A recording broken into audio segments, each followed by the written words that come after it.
And with that, I now want to bring on our executive panel. And this oftentimes is one of the most valuable parts of the day because it's almost as if you're eavesdropping in on a conversation.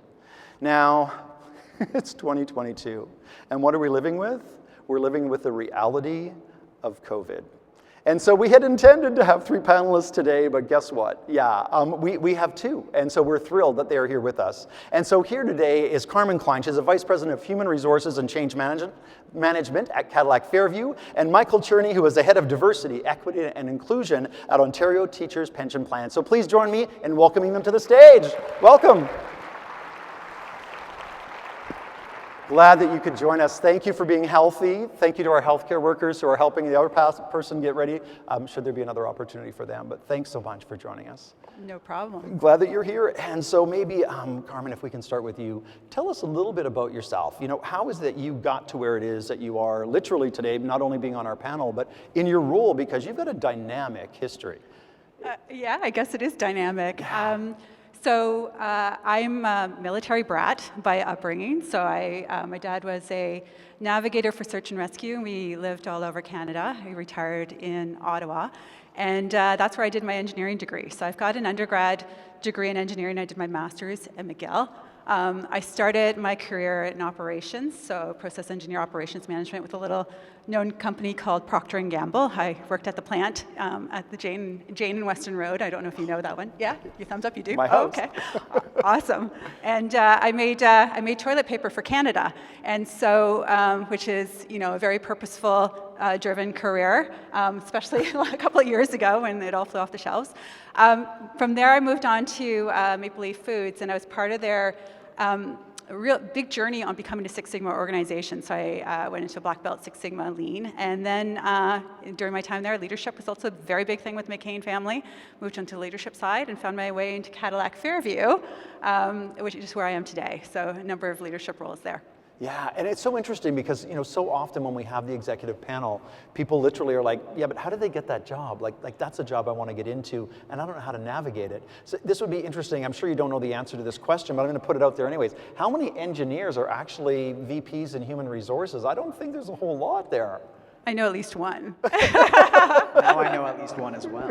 Now you know at least one as well, yeah. And Michael, thanks for joining us today. Tell us a little bit about yourself. How'd you get here? No, it's a pleasure. And hi to the teachers folks that are in the crowd. It's a bit of a surprise. It's good to see you. Yeah. So how did I get here? Well, I'll start by telling you 3 things about myself. So I am a first-generation Canadian, proud son of an immigrant family from the former Soviet Union. I'm a CPA/CA by training, so I'm an accountant, and I'm a very proud trans man. And so those are 3 things about me and my journey through life and my lived experience and my professional experience. And you say, okay, well, how did you go from being an accountant to the Director of Diversity, Equity, and Inclusion at a pension fund? So I started my career auditing mining companies. And I actually, when I was doing that, I was like, ooh, I like this. Maybe I'll be a mining engineer. And that never transpired, and I decided to pursue my chartered accountant at the time, or my CPA now. And that journey led me, I was at Deloitte for the past 10 years, to joining teachers this February and pursuing more of the passion side. So auditing mining companies was really interesting, but I realized that I was more interested in the social aspect of ESG than the rest, necessarily. So I really focused my time on DEI, both on education, using my professional experience, my personal experience, and I feel like now I have the dream job, really. I feel very lucky to wake up every day.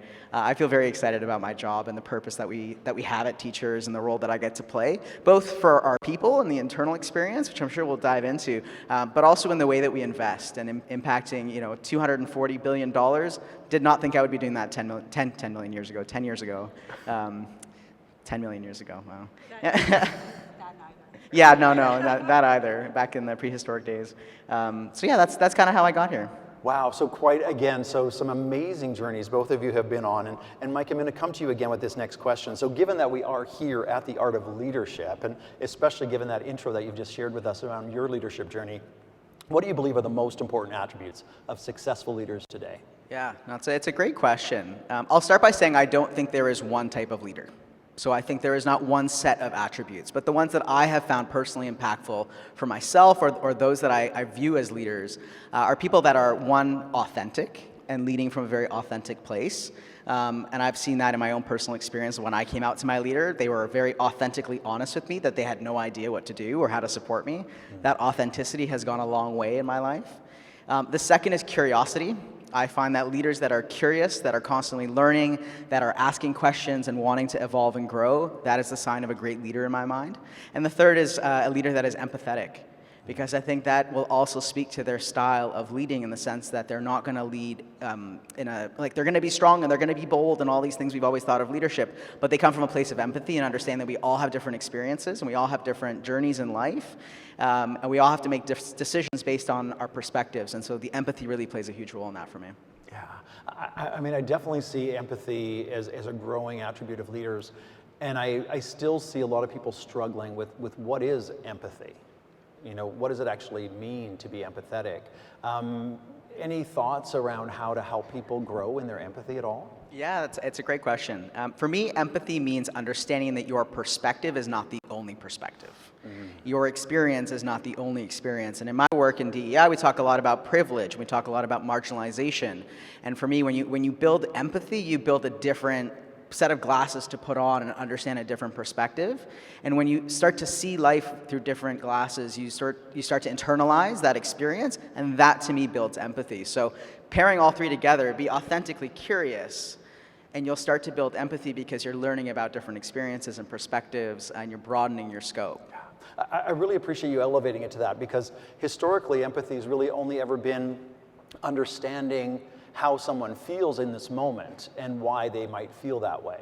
And I think there's so much change that's gone on. You're in change management, hello. Yeah. So, you know, there's a lot of stuff that's going on there. And so maybe we can take a look at a bit of a pivot here, Carmen. Did you have anything else to add to that? I was just going to say, we revised our CF values about 3 or 4 or 5 years ago just to enable our strategy. And one of our values is actually engage with empathy. And for us, like, our values were authentic and aspirational. And engage with empathy was probably a bit one of our aspirational values at CF. And then the pandemic hit. And there is no value we pulled on more than that value over the last 2 years. Like, it was just an accelerator for us to really begin to practice those behaviors and practice that mindset. So yeah, it came out as one of our strengths, I think, in navigating the last 2 years. Yeah. So, and so, Carmen, I am going to come to you with this question, because given that values, you know, those are things that, you know, they need to be more than just a platitude on a website or, you know, words behind reception desks. For me, values are really, you know, the key question is, as demonstrated by what? You know, where do you see that value demonstrated? And then the question that I want to go into, you know, the pandemic has really brought some changes to organizations, from the Great Resignation, you know, the quiet quitting that's gone on.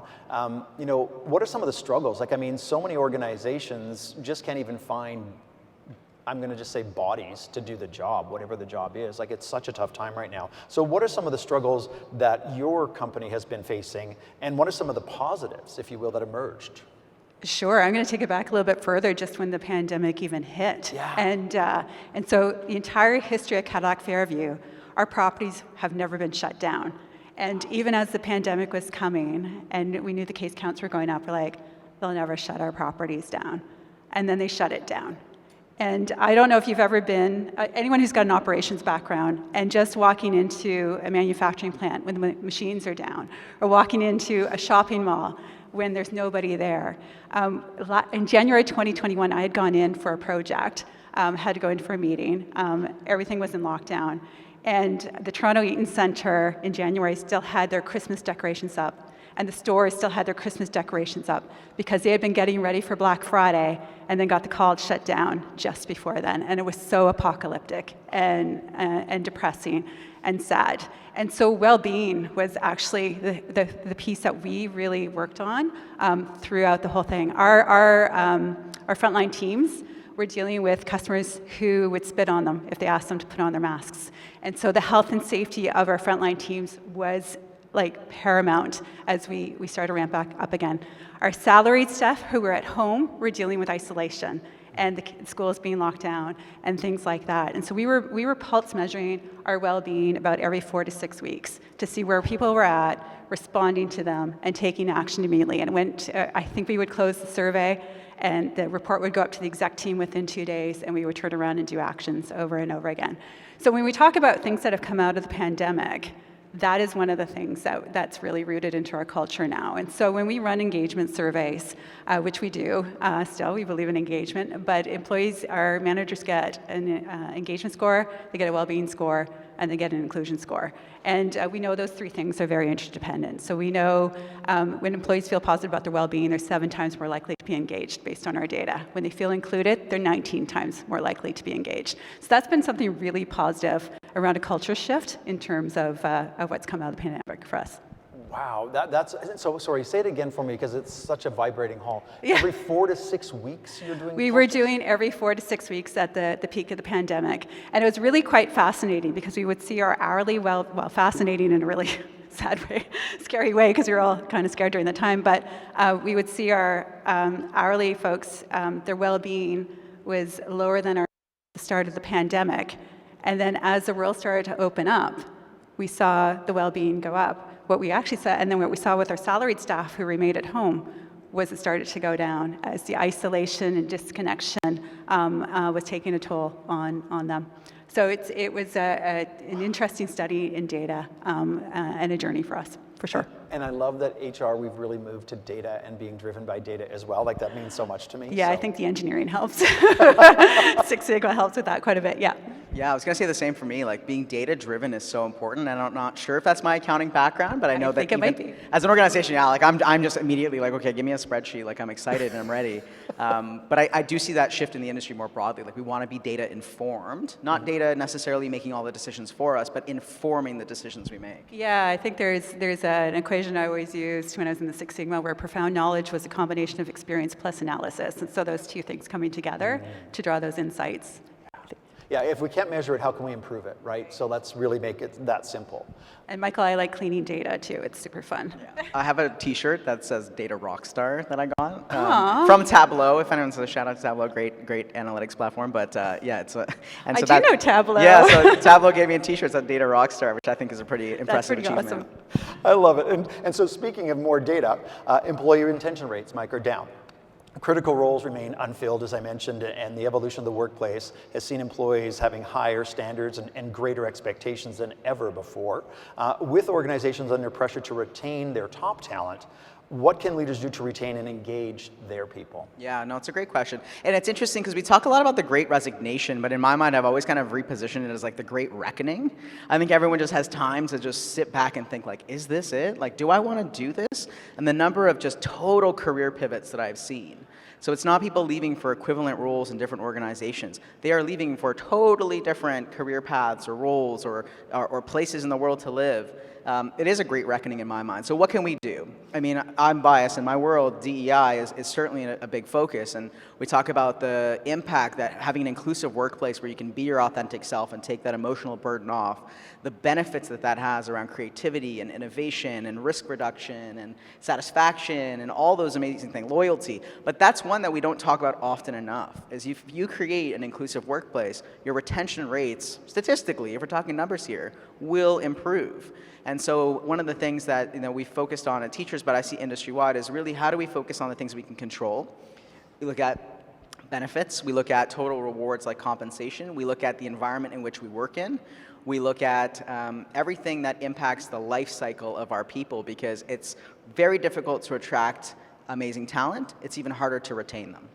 And so that's where we've really focused on both aspects of that.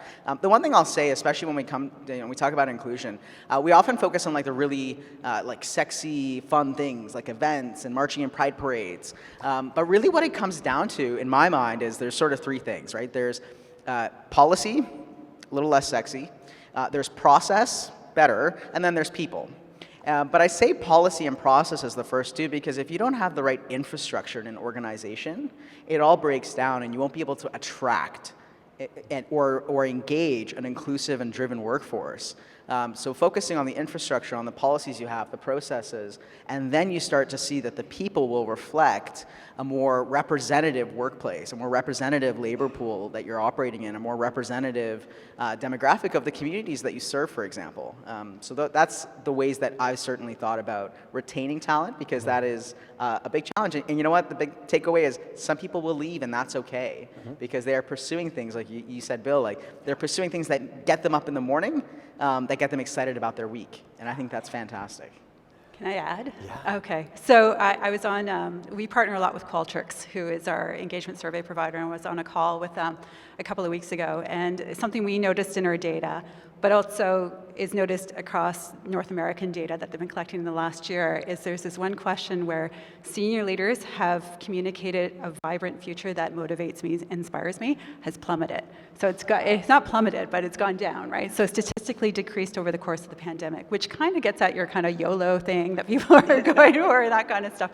But people are looking for that inspiring future, that purpose-driven tomorrow. And so I think in our senior leader group, and this is something we're working with, is how do we equip our leaders with that story and be able to tell those story in a very motivated and inspiring way that inspires our employees at all levels of the organization, especially as we emerge from a pandemic that's been honestly really tough. But we've got a really vibrant future and so much growth happening for us. So we've got a very exciting tomorrow. So how do we get our employees to feel that way after 2 to 3 very, very tough, exhausting years? And so that's one of the areas, I think, for retention and attraction as well. That's a great point. I mean, it comes back to, Carmen, what you said, like what drives the individual. So some people need hope and they want that inspiration. Some people just need the paycheck and say, I just want to go to work and then I want to come home and manage my life because it's chaos. And some people say, I want to be stretched at work. I want opportunities. I want to take leadership positions. I want to do extracurricular activities like employee resource groups. It's so different for every person. So I always say, understand what drives the individual, not just the team. Brilliant. So a couple of things, just if I can join in on the conversation as well, is that, I think the best way to attract top talent is to keep the top talent you have. And in order to keep that top talent that you currently have, I don't know if you saw me ask the audience a question earlier today. I asked, how many of you have a purpose statement? How many of you have a leadership brand? We're at the Art of Leadership. To me, they're one and the same. And, well, no, they're not, because my leadership brand is for my business is I believe in brilliance. I'm here to help you build your best. My leadership brand as a human being myself is that I'm a grateful champion of health and balance in body, mind, and spirit, and I live my life with respect. But taking the time to really understand that, because as a leader, there's only one thing you have to have. The title doesn't count. Get rid of the title. Aside from the title, what you have to have is a follower. That's it. You're the leader, you need a follower. And the very first question I'm going to ask you is, where are we going? So the other side of it, I think, as well, that's so important with brand and culture is, well, let's just see if we can get some hands raised or not here. Raise your hand if you love cilantro. Love cilantro. There's a few of you. Maybe give me a hoot because it's so dark in here. Hoot. Okay, raise your hand if you hate cilantro. Give me a hoot if you hate cilantro. Okay, let's go to another one. What about black licorice? Give me a hoot if you love black licorice. Give me a hoot if you hate black licorice. Pretty easy, right? But the thing that's interesting is that that's what your culture should be like. It should attract and repel equally. You really want to make sure you got the people that you've got because you need to have them there. Be like cilantro. Oh. Right? I think that's your line. That's amazing. So Carmen, I'm going to come to you with this next one then. So, the Art of Leadership was launched in 2008 during that global financial crisis. So they have firsthand knowledge, and learning and development budgets are often the first to go. Like during the financial tough times, cut training and development. We often hear that people are an organization's best asset. However, the accountant here can also tell us that they show up on the liability side because we're actually an expense. But as budgets get tighter, what can organizations do to further develop our leaders when we need them the most? Yeah, so I wasn't working for a financial institution in 2008, but I was working for an organization that went through its own crisis on its own and was brought to its knees and had the budgets all cut. And I've been through that a few different ways. A couple of things that come to mind. I think in periods of great constraint comes really great creativity. So I think we can unlock It's easy to go out and find that vendor or that third-party supplier, and we've created, actually, I've created, I think, really amazing experiences on an almost zero budget. So that's one thing. But I think the second piece is making sure we don't lose the foundations and the fundamentals. And the fundamentals actually don't cost a thing, they just take time. And that's ensuring that your folks are getting stretch experiences, they're getting performance feedback, and they're having really solid one-to-ones with their managers and their two-ups. And those are that's what any strong high performer, I think, wants in their personal development. It doesn't cost any money, it just takes time. And so just focus on those and get those right. So I think I heard a CF-ism in there. 2 ups? Oh, 2 ups is, yeah. So I guess mine would be John Sullivan, but So it's your boss's boss then, right? His boss, yeah, your boss. Having that exposure, right? And so, yeah, because there's always the pie model as well, right? There's your performance, if you will, but there's also your image, and then there's your exposure. And so that exposure to 2 levels up can be really powerful. At The Art of Leadership for Women, I love to talk about champions, but even more so, I love to talk about advocates or accomplices. And those are the people that you don't even know that they're championing you outside of it for sure. So, okay, Mike, I'm gonna come to you here now. This one I think might be a meaty conversation between the 3 of us. Earlier today, we heard from Yasmin about DEI and that it leads to more empowered and innovative organizations. What barriers are organizations facing in providing an inclusive workplace, and what strategies can leaders put in place to progress? Yeah. Well, I'll start shouting out. Yasmin's speech earlier today was phenomenal. I just thought she did such a great job. So to build on everything that she kind of imparted on us this morning, going back to, you got people, process, and policy. Deconstructing those, I think the biggest barrier is either not having enough resources or not having the right focus. Because the challenge with DEI, it is one of those new spaces within an organization.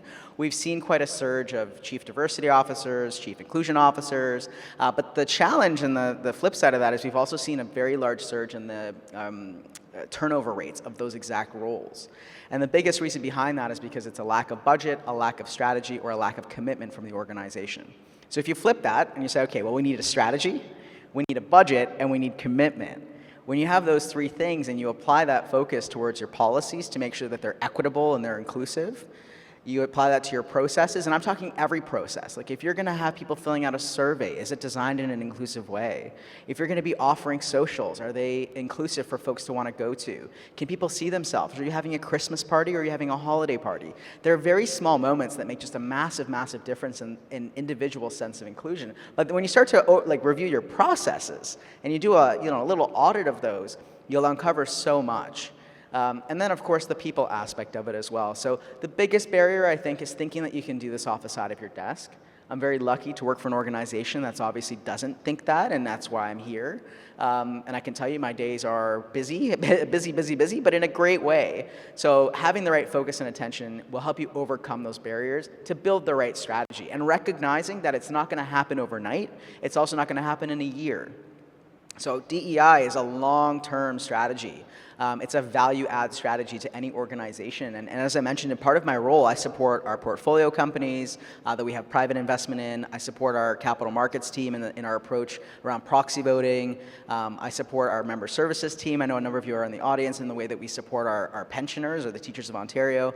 When you start to think about the evolution from this isn't just about the individual coming to work, but it's about the work that they do, that's when you can also really embody inclusion as a value as an organization, not just necessarily creating an inclusive workplace. That's the next evolution that I'd love to see us get to. Hopefully I answered your question, Bill. I think there's a lot more we can talk about, but Carmen, I sense you have something to add as well. I mean, I can add. Yeah, I am far from a DEI expert. I think Mike has a lot more on me there, given his role. But when we were at CF, when we were looking to map out the next leg of our journey, so we'd been at this for a few years, one of the things we did was we took a cross-functional people pillar. We went out and actually talked to people. So we spoke to about 30 different organizations. We spoke to companies who were very strong at this, had a long history of it. We spoke to our tenants. We spoke to our competitors. We spoke to thought leaders in the space, and I think we have some mutual friends who are in there who are pretty awesome, and mapped out the learnings and took those and educated our own organizations organization, our own exec team, and our own board on it. And a couple of things that stood out, just to build on what you were saying, Mike, is one, the companies that seem to be doing this really well and sustaining this over a long period of time anchor it into their culture and their values to enable their strategy. So there's that strong business tie and reason to do that. It's not a special set of projects over here or a special set of initiatives. It's anchored in who you are as a company and what you're shifting to be. So that was one. The second piece is, and this is from our friend Michael Box, he was advising me, and I love this, but inclusion comes before diversity. And so if you're going to, it's like a chicken and egg kind of thing, but the diversity work's been around for decades. Like, I think one of the folks we benchmarked with had been at it for 50 years. Inclusion is only about 5 or 6 years old. That's just what, it's in its infancy, actually, so we all can catch up, which is great.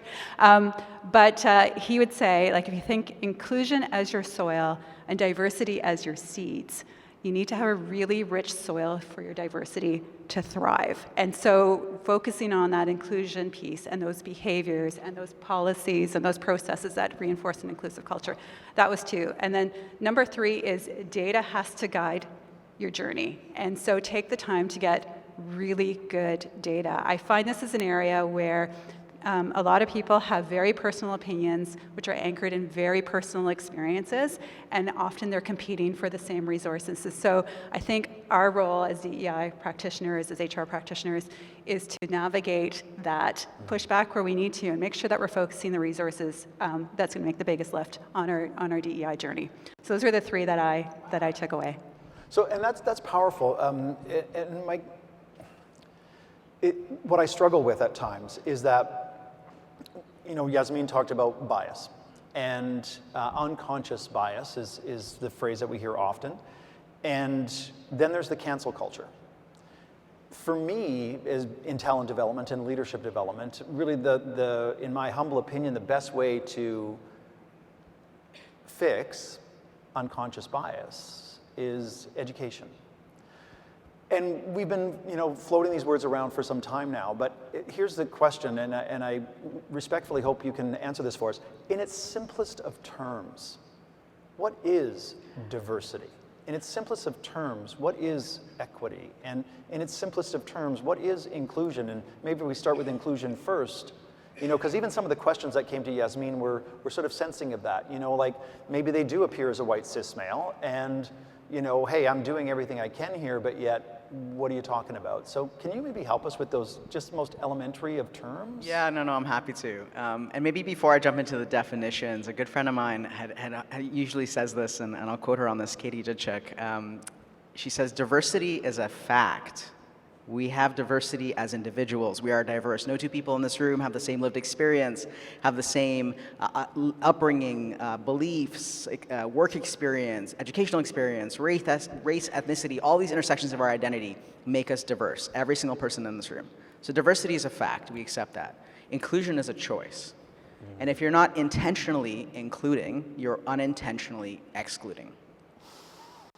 So we'll start with that as the premise around DEI. So now what do each of these words mean? So inclusion is a choice, as we said. When you choose to include people, right, so you're interrupting the bias. We are all biased, all of us. We will always all be biased, forever. It is just the way that our brains work. But what we can do is we can interrupt our bias. We can train our brain as a muscle to recognize bias, to stop it in action, to correct our behavior, to mitigate bias. So we'll never eliminate it, we can mitigate it. So when you choose inclusion, you're choosing to mitigate bias. But what's your bias against? Your bias is against people who are not like you. There's 180 documented unconscious biases that exist, 180. So you have these floating in your brain at all times. Not all at once necessarily, but you have all of them. And diversity is all the ways we are different, but also all the ways we are the same. It's all the ways that our intersections intersect. So if you're going to be biased towards people that are like you, but also, for example, maybe you'll be more friendly with people that are like you. That's the piece around inclusion and diversity. Now, where does equity come in? Equity is the way in which we interrupt that from a systems perspective, from that infrastructure and the policy and the process. So we often talk about equality, right? Equality, equality, equality. Equity, to Carmen's point, Inclusion came 5 years ago. Equity came like 6 months ago. A little longer than that, but it's a very, very new term that's been introduced. And what it really means is, so equality is about giving people the same, right? So I'm going to get a box to stand on. This is always the image that people use to watch the baseball game because I'm just shorter. Someone is going to get the exact same box, but maybe they're like 6'2", they're going to be even taller, so they get to see the same game. It's not super helpful, right? Because giving us the exact same thing doesn't meet our needs. Where equity comes in is meeting people where they are so that they have access to what they need. And so I do work in the healthcare sector on one of my board works with Women's College Hospital Foundation. We talk about equitable access to healthcare, getting access to the healthcare you need. So you think about that in a work context. It's equitable practices around hiring. It's not to say we're going to give, a lot of extra benefits to people, but it's about how do we understand where there's marginalization, how do we understand where there's barriers in a process and build equitable policies or processes to interrupt the bias, for example, or interrupt the process. I know equity is the most complicated of all of them, but, and I encourage you to please Google it and take the time to educate, because education is just absolutely fundamental in the space, but that's just a quick snippet on DEI. And I know we're almost out of time, but the one thing I would add, just as a VP of change management here, is one of the biggest things to change manage on this journey as we were getting out of the gate for the next leg is actually on the definitions themselves, because your definitions and the definitions that you use can actually exclude a significant portion of your population if you don't nail it. And I think if you're going to build an inclusive culture, you have to bring your entire employee base along. The journey has to be inclusive of everybody. And so I think to nail that, because definitions can be all over the map, to nail that for your company and then at the start of your leg is a super critical thing to do. Awesome. Thank you. Wow. So my final question, in a word, what are you excited about? A couple of words. What are you excited about? Listening about leadership, being here today at the Art of Leadership. As you look to our future, Mike, what are you excited about? I'm excited about just the hope, because look at this room. There's like over 1,000 people in this room that care about this. I have hope because you are here. Awesome. Carmen? I'm going to say growth. I'm glad to get out of this pandemic and actually be focused on growth. And I think, outside of work, which I didn't say, but I've got 3 kids at home, and they're all teenagers now. My oldest is actually in her 2nd year of nursing. She's super inspired by the healthcare workers over the course of the pandemic, and she's our first healthcare worker in the family, and she's loving it. Very purposeful, but I'm really excited about their growth too, and what they grow on to do, and so it's a very exciting time in our household. Wow, I'm excited. If I have hope and I have growth to look forward to, thank you. That was your opportunity to eavesdrop in on a conversation between a couple of executives here at the Art of Leadership. So thanks so much for your time and being with us today. Cheers. Thank you.